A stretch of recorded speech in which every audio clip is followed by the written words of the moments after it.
We continue now at the top of Daf Nun Aleph Amid Beis in Meseches Bava Basra. This is Bava Basra Daf 51b. On the previous Amid, Rav Huna bar Avin said that if a husband sells land to his wife, then she does acquire the land. However, the Gemara continues, Ubalo chalperos, even though she gets the land, the husband, however, continues to get the profits from that land. He gets the produce. The Rashbam says, V'habal chalperos delo gara min nechasim shenaflu la birush. It's no worse than property that she inherits. He gets the payros in that situation, so he gets the payros in this situation as well. And the Gemara continues, Baram, however, Rabbi Abba, Rabbi Avo, V'chol Gedoli Hador Amru, Rabbi Abba and Rabbi Avo, and all the great ones of the generation, they all say, B'matana bikesh litan ola. Really, he wants to give it to her as a gift. V'loma kasav lo l'shon mecher. And why is he writing it to her? Lashon mecher is the way that the Meseches Hashas says. Why is he writing a language of a sale? K'dei liyafo says koch. It's just in order to strengthen her position with the property. And the Rashbam here explains, B'matana bikesh litan lo. Really, he wants to give it as a gift, meaning to say v'lo yochal peiros, meaning to say he's not going to get any fruits, because if he gives her a gift, he actually does not get the peiros. Kedamina lekamon, as we're going to say later on, b'matana konsa ve'ena balochal peiros. If he gives her the land as a gift, not only does she acquire the land, the husband does not get the fruits either. Umiu b'mocher lechaver. Now, nevertheless, in a case where he's selling to his friend, ein lomar kain. There we don't say that she'eno oavo kalkach, because he doesn't love the friend as much as he loves his wife. So you wouldn't make the same distinction in the case of a sale to a friend as you would say by the wife. By the case of a sale to the wife, really it means to say that b'matana, we assume that really it's a gift. It's not really a sale, and he's just writing the language of a sale in order to strengthen her position. As we said before, he's taking responsibility. If it gets taken away, he's going to make sure to reimburse her. And the Gemara continues, Meisvei, we have a question from the following brisa. This is the same brisa we brought in the previous Amud. Lava min ha'eved v'shichrof, he borrows from his slave and then frees his slave. Min ha'isha v'gersha, he borrows from his wife and then divorces his wife. Ein lohen olav klum, there's no claim against him at all. We don't say that it was a serious loan. And the Gemara says, my time, what's the reason? Don't we say that the only reason he took the loan was not because he was really borrowing money, he was trying to reveal any money that she was hiding. And so we should say the same thing over here. Why do we say that she acquires the land when he sells her the land? Maybe he's just trying to reveal if she hid any money from him. And the Gemara says the same answer as it said in the previous Amud. Shani Hasam, it's different over there in that brisa by the borrowing. Because there, if a person's borrowing, he's essentially making himself like a slave to the lender. So there's more reason to assume that the husband wasn't seriously borrowing from the wife. Rather, he was just trying to reveal any money that she might be hiding.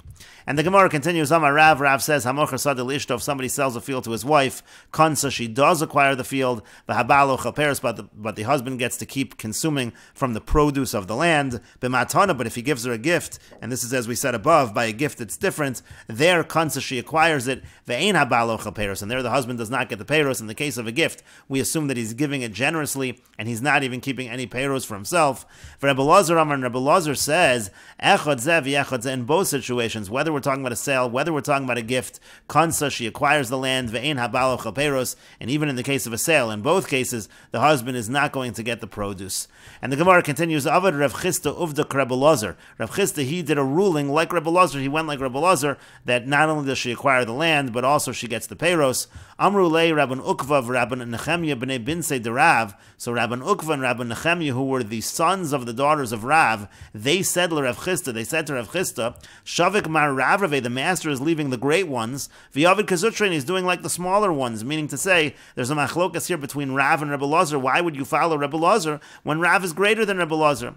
Amar lei, so he said back to them, Amar lehu, he said back to them, V'anon nami k'Rav Rave avde, I'm actually doing like the great ones also, because there's a great individual who rules like I'm ruling over here. T'chiyasa Ravin, because when Ravin came, Amar Rabbi Yochanan, he said that Rabbi Yochanan said, Echad zeh v'echad zeh kansa, that in both cases, by sale, by a gift as well, in both cases, she acquires ve'ein habalo chel peiros. In both cases, she acquires, and the husband does not get the peiros. It doesn't matter if it's a gift or a sale. In both cases, she gets the peiros, he does not, and therefore I am ruling like Rabbi Yochanan, who is a colleague essentially of Rav. And the Gemara continues, Amar Rava says, Hilchas of the halach is Hamocher sadil ishto. If a person sells a field to his wife, lo kansa, she does not acquire the field. Essentially, we're saying that he's just doing it to reveal if she has any concealed money.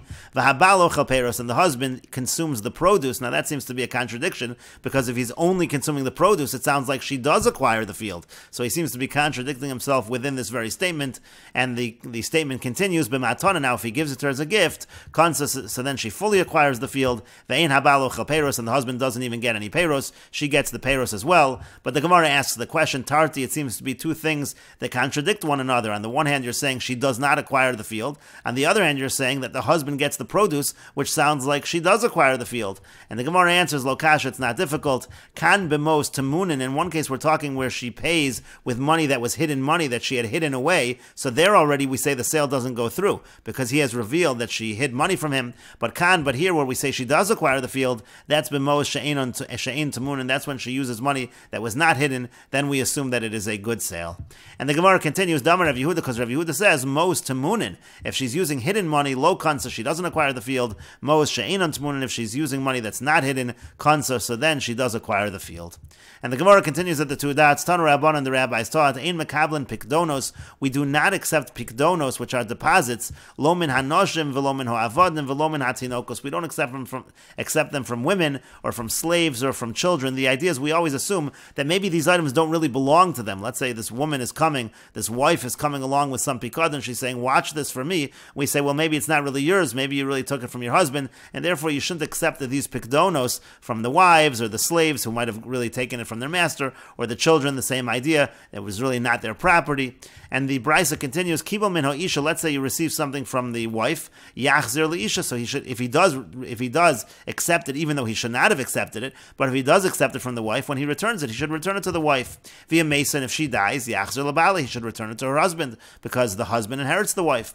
Kibel min ha'evid, let's say he does accept the pikadon from the evid, again, even though he should not have, but he did, so when he returns it, Yachzer l'evid, he should return it to the evid. Via Mason, if the evid dies, Yachzer l'rabo, he should return it to the master, and we will continue with this discussion in the next video on Daf Nun Beis Amud Aleph.